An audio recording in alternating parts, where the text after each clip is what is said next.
Assalamualaikum warahmatullahi wabarakatuh. Perkenalkan, nama saya Lili Rahmawati. Saya dari jurusan Pendidikan Ekonomi semester 4 dengan mata kuliah Teori Ekonomi Makro.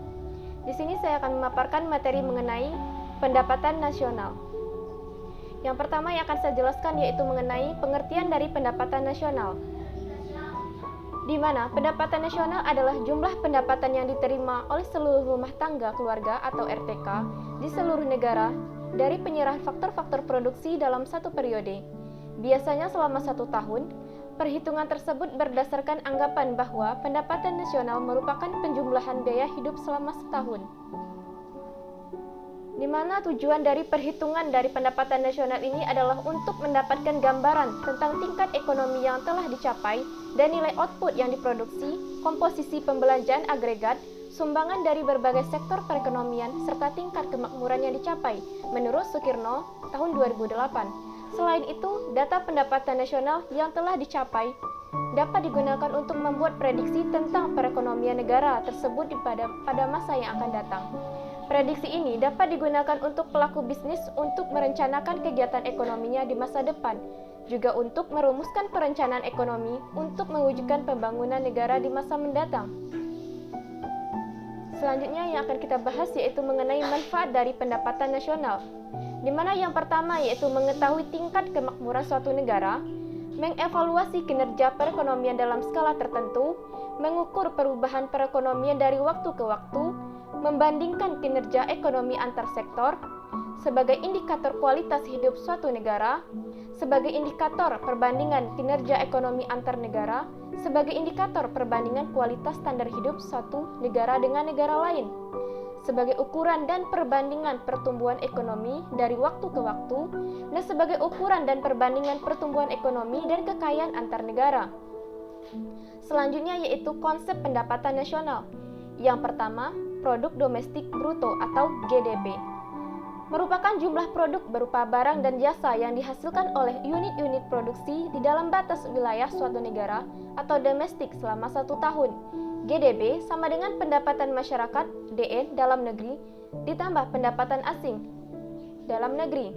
Yang kedua, produksi nasional bruto atau GNP. Produksi nasional bruto merupakan nilai produk berupa barang dan jasa yang dihasilkan oleh penduduk suatu negara atau nasional selama 1 tahun. GNP dapat kita peroleh dengan pendapatan WNI dalam negeri ditambah dengan pendapatan WNI di luar negeri, dikurang pendapatan asing dalam negeri.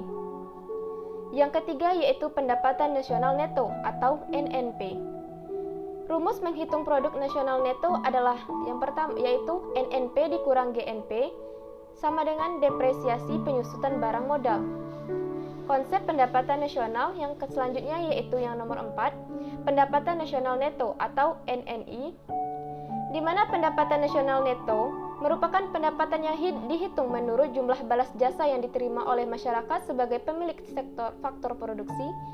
NNI sama dengan NNP dikurang pajak tidak langsung. Selanjutnya yaitu pendapatan perseorangan atau PI, di mana jumlah pendapatan yang diterima oleh setiap orang dalam masyarakat, termasuk pendapatan yang diperoleh tanpa melakukan kegiatan apapun, misalnya gaji seorang pegawai negeri maupun pendapatan pengusaha yang didapatkan secara berantai. Dengan rumus yaitu PI sama dengan NNI dikurang pajak perusahaan dikurang iuran, dikurang laba ditahan ditambah transfer payment. Selanjutnya yaitu pendapatan yang siap dibelanjakan, disebut juga dengan disposable income, yaitu pendapatan yang siap untuk dimanfaatkan guna membeli barang dan jasa konsumsi dan selebihnya menjadi tabungan yang disalurkan menjadi investasi. Perumusannya yaitu DI sama dengan PI dikurang pajak langsung. Selanjutnya kita bahas mengenai klasifikasi perekonomian Indonesia. Yang pertama, sektor primer. Mencakup kebutuhan pokok rakyat Indonesia pada umumnya, yakni sandang, pangan, dan papan. Sektor sekunder, kebutuhan manusia di kehidupan sehari-hari meskipun bukan termasuk kebutuhan pokok. Sektor ini terdiri dari industri pengolahan, listrik, air, dan gas. Yang ketiga, sektor tersier. Kebutuhan yang dikategorikan sebagai kemewahan di kehidupan sehari-hari. Selanjutnya yaitu metode perhitungan pendapatan nasional, di mana metode pendekatan yang pertama yaitu metode pendekatan pendapatan.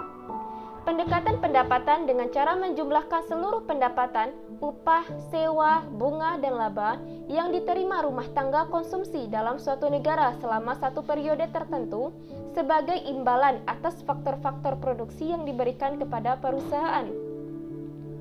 Yang kedua, metode pendekatan produksi. Menjumlahkan nilai seluruh produk yang dihasilkan suatu negara dari bidang industri agraris, ekstraktif, jasa, dan niaga selama satu periode tertentu.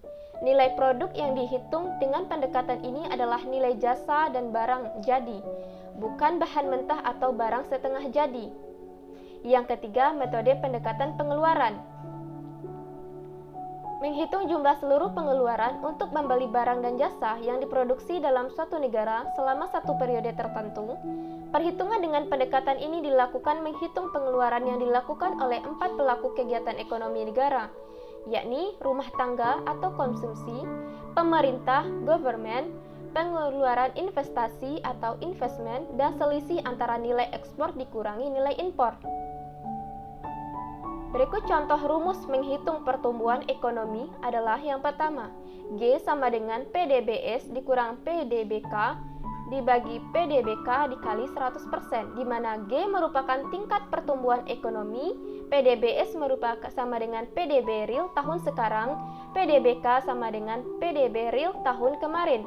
Contoh soalnya yaitu PDB Indonesia tahun 2008 sama dengan 467 triliun, sedangkan PDB yang tahun 2007 adalah 420 triliun. Maka, berapakah tingkat pertumbuhan ekonomi pada tahun 2008 jika diasumsikan harga tahun dasarnya berada pada tahun 2007?